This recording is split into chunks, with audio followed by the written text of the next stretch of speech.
ఎంత వయసు నడుస్తున్నా నా మిత్ర బృందానికి పోతకుంట గ్రామ పంచాయతీ ప్రజలకి నా హృదయపూర్వక ధన్యవాదాలు తెలియజేస్తున్నాను. ఈ కార్యక్రమానికి ఇచ్చేసిన పెద్దలు జిల్లా అధ్యక్షులైన శేఖర్ స్వామి గారికి మరియు ఇండో టైగర్ మన ధర్మవరం నియోజకవర్గం మంత్రి ఇన్ఛార్జ్ అయిన హరీష్ బాబు గారికి, చంద్రరెడ్డి శ్రీనివాసమ్మ గారికి, అమ్మడి సత్యసమ్మ గారికి, డోలా రాజారెడ్డి అమ్మ గారికి, జమీరమ్మ గారికి, ముదుగొప్ప ఎంపీపీ ఆదినారాయణ యాదవమ్మ గారికి, లీలావత గారికి, పట్టణ అధ్యక్షుడు చంద్రమ్మ గారికి, ఫస్ట్ నేను చెప్పాల్సిన మర్చిపోయినా ఈ సభకు అధ్యక్షత వహించిన మన సాకే వాల్మీకి ముద్దుబిడ్డ అయిన గుట్టూరు చంద్రరావు గారికి, నా బావగారైనటువంటి చిన్నలింగమయ్య గారికి, గంగాధర గారికి,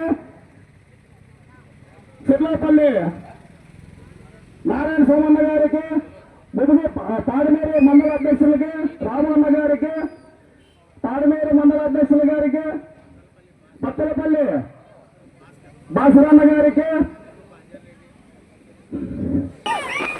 నేను బీజేపీలకు చేరడం కారణమేమనగా సత్యకుమార్ అన్న గారి నాయకత్వంలో మన ధర్మవరం అభివృద్ధి చెందుతున్న దాన్ని బట్టి నేను బీజేపీ పార్టీలో చేరవలసి వచ్చింది.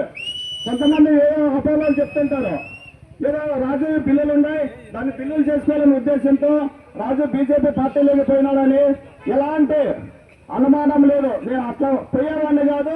బీజేపీ అంటే నేను ఫస్ట్ ఇంటే ఆర్ఎస్ఎస్ కార్యకర్తగా ఉంటూ బీజేపీ భావాలు, హిందుత్వ భావాలు నేను నచ్చిన వాడిని వచ్చింది కాబట్టి ఈ రోజు నేను బీజేపీ పార్టీలోకి నాతో పాటు ఇక్కడ ఇచ్చేసినటువంటి బీజేపీ పార్టీలోకి చేరుతున్న మా మిత్ర బృందానికి అందరికీ వాళ్ళకి మరియు చేతులెత్తి నమస్కారం చేస్తున్నాను.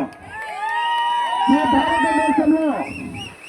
భారతదేశంలో అభివృద్ధి పథకాలు నడుస్తుంటే అది ఓన్లీ నరేంద్ర మోడీ కాంగ్రెస్ పాలనలో ఇండియాలో భారతదేశంలో ఏ విధంగా నాశనమైందో అందరికీ తెలుసు. ఇక్కడ నరేంద్ర మోడీ నాయకత్వంలో మన మింటీలు మన భారతంలో ఎటువంటి బాంబు బ్లాస్టులు లేవు. మన దేశంలో ఇంతకుముందు కాంగ్రెస్ ప్రభుత్వంలో ముంబైలో బాంబు పేలులు పేలినాయి, ఎక్కడ ఎన్నెన్నో పేలినాయి. అయినా మన నరేంద్ర మోడీ గారి నాయకత్వంలో దేశం సుఖ సంతోషాలతో అందరూ సుఖ శాంతి